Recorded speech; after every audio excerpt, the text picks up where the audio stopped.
Welcome to Engadget Tomorrow. I'm Imran Sheikh, and this is where you get to hear about tomorrow today.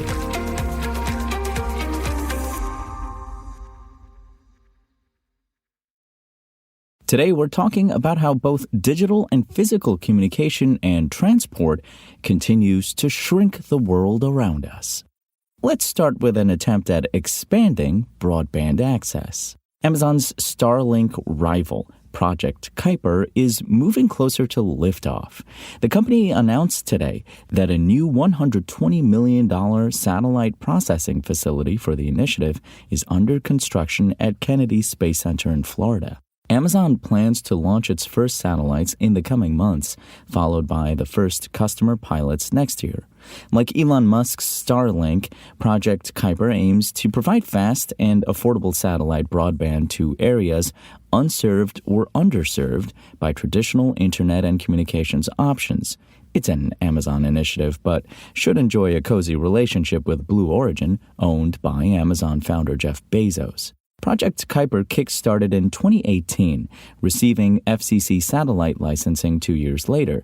The company plans to create a constellation of 3,236 satellites to provide seamless broadband coverage for rural users. Amazon hasn't yet announced consumer pricing, but it hints at budget-friendly plans, saying affordability is a key principle of Project Kuiper. The company also intends to offer multiple speed/pricing tiers. Kuiper's satellites will be assembled at a new state-of-the-art manufacturing facility in Kirkland, Washington by the end of 2023.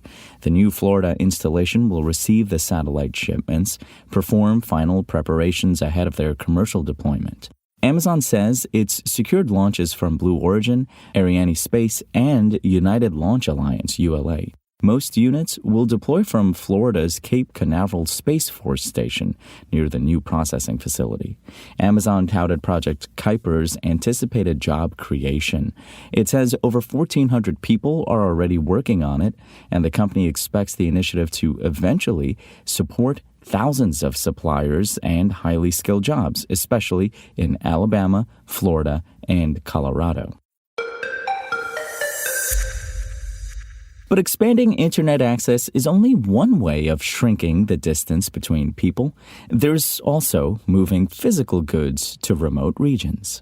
A Canadian air cargo startup called Ribbit is planning to test pilotless flights for deliveries in remote areas of the country, Northern Ontario Business has reported. The company signed a $1.3 million contract with Transport Canada and Innovative Solutions Canada to start autonomous test flights over the next 12 months, the company said. Many rural and remote areas are served by larger airplanes that fly infrequently, CEO Carl Pigeon said in a press release earlier this month.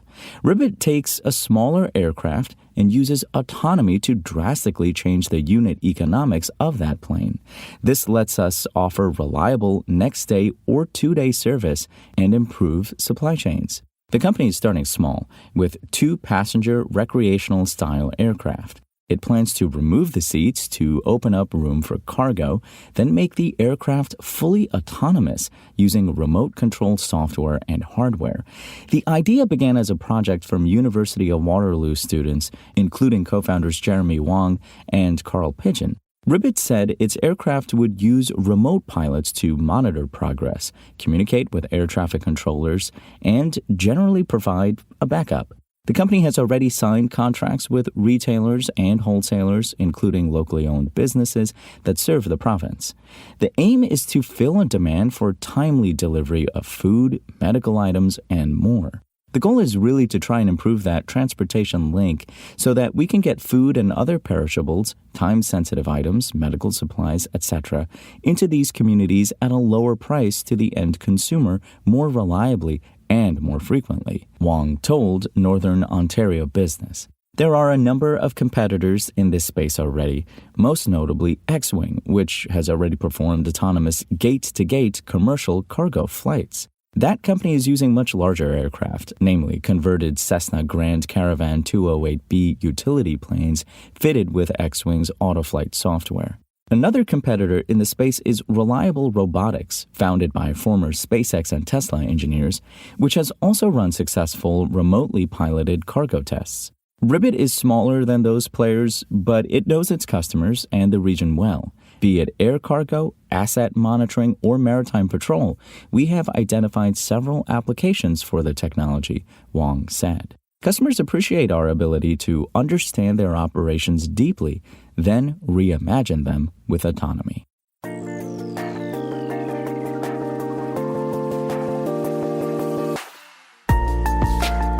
Thanks for listening to the show.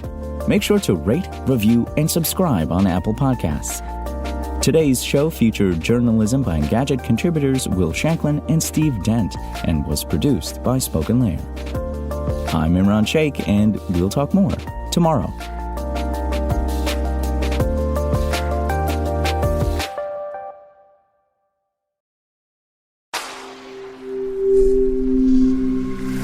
Spoken Layer.